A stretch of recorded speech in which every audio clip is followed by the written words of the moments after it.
పెట్టుబడులతో రాండి. ఇగో ఈయనను ఒక రకంగా మేధావంటే నేను యాక్సెప్ట్ చేస్తాను, నిజంగా చెప్తున్నా. మొగోడినే. ఈయన పేరు కల్వకుంట్ల తారక రామారావు, కేసీఆర్ వారసుడు. నేను చెప్తున్నా, ఈయన అనుర్రి నేను యాక్సెప్ట్ చేస్తాను. ఎందుకు అంటే ఆయన మంత్రిగా ఉన్నప్పుడు అభివృద్ధి చేసిండు. ఏది టెక్నాలజీ, హైదరాబాద్ మొత్తం సిటీకి సంబంధించిన టెక్నాలజీ విషయంలో కానీ, ఐటీ హబ్ కానీ, దాంతోపాటు పారిశ్రామికంగా ఎంత అంటే సూపర్గా చేసాను.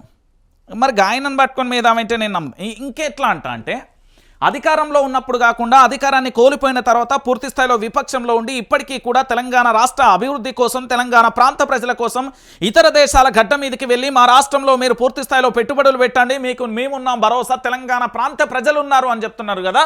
ఇగో ఇలాంటి వాళ్ళని మీరు ఆదర్శంగా తీసుకోరు. ఇంకా నెలకు పైసలకు ఆశపట్టోళ్ళు అని చెప్తారు. వాళ్ళు బినామీల లీస్ట్ ఇవ్వాలన్నా నేను? ఓయ్ ఇట్లా పాటలు పాడతారు ఇక, ఓరే ఓయ్ ఓయ్ ఓయ్ అని డాన్స్. అది ఏది లేదు, అంత ఉత్త కథే. నేను చెప్తాను ఇనుర్రి, కోతికి కొబ్బరి చిప్ప దొరికినట్టు వాళ్ళ ఒక్కొక్కడికి 8 నుంచి 12 మంది బినామీలు ఉన్నారు. కాదని నిరూపించరు.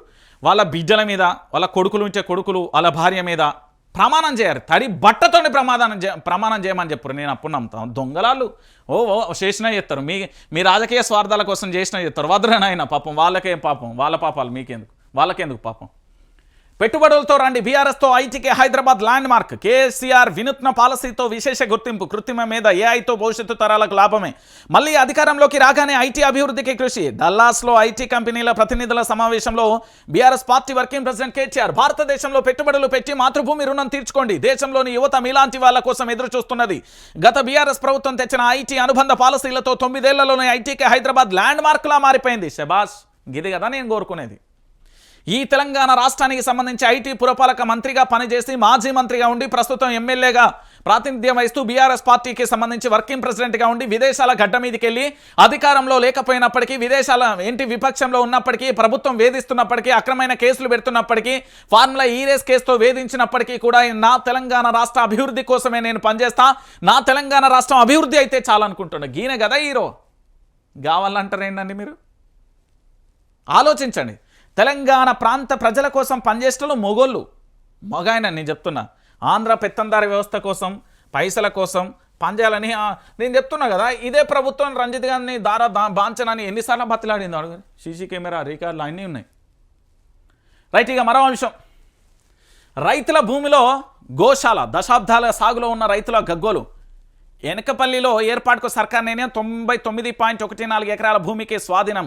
గతంలో ఎమ్మెల్యే యాదయ్య వద్ద గోడు. అన్యాయం చేయొద్దని ఆర్డీఓకు వేడుకలు. తాజాగా భూములకు సర్కార్ అంటూ బోర్డులు. ఇక పరిశీలనకు వచ్చిన కలెక్టర్ ఎదుట రైతుల నిరసన. సాగులో ఉంటే న్యాయం చేస్తామన్న కలెక్టర్. గండిపేట గోశాల ఎనకపల్లిలో తరలింపు. ఇక గ్రీన్ఫీల్డ్ రోడ్డు మాకేందుకు, కొంగరకలానికి అధికారులను నిలదీసిన అధికారులు. ఇక ఫ్యూచర్ సిటీ కోసం భూసేకరణ చేస్తాడు. గ్రీన్ఫీల్డ్ రోడ్డుకు రైతుల భూములలో సర్వే చేస్తున్నారు. ఏం లేదండి, ఇక్కడ గిరిజన రైతులు ఉన్నవి, వాళ్ళ దాంట్లో ఇప్పటికే ఫార్మా కంపెనీల ఏర్పాటు. తాజాగా ఇప్పుడు గోశాల పంచాయతీ వచ్చింది. ఇప్పుడు వాడాలి. ఎవడి పాలైంది రో తెలంగాణ, ఎవడేలుతున్నాడు రో తెలంగాణ. తెలంగాణ ద్రోహులు తెలంగాణ నేలుతుంటే అయ్యయ్యో మా మేధావులంతా ఎడబోయిర్రు అన్నా. మేధావులు ఎడబోయిర్రే. మా మేధావులు ఎక్కడుంటారు? నెల జీతాల కోసం, పదవుల కోసం. కుక్కగాక బొక్క ఆశ చూపినట్టు వీళ్ళకు పదవులు పైసలు ఆశ చూపుతాట వెళ్ళిపోతారు. ప్రజల అవసరం లేదు వీళ్ళకు ప్రజల అవసరం లేదండి. నాలాంటి వాడు పనిచేస్తున్నాడంటే తెలంగాణ ఉద్యమంలో సావుదాకా వేయొచ్చింది. ఈ రాష్ట్రం యొక్క ఏంది భవిష్యత్తు, ఈ రాష్ట్రం యొక్క పరిస్థితి ఏందో తెలుసు, ఉద్యమం యొక్క తీవ్రత ఏందో తెలుసు, ఈ తెలంగాణ అంటే ఎంత గౌరవం, ఈ తెలంగాణ ప్రాంతం అంటే ఎంత ప్రేమ అనేది నాలాంటి తెలుస్తుంది. జై తెలంగాణనో జవహర్ తెలంగాణ అమరవీరులు అన్నారో వాళ్ళకేం తెలుస్తుంది? కుక్కకు బొక్కలెక్క వాళ్ళకి పదవులు పైసలు ఇస్తే అయిపోయా. మా ప్రజలు ఏడబోతుంది, మా 4 కోట్ల మంది ప్రజలు ఏడబోతే వాళ్ళకేందండి?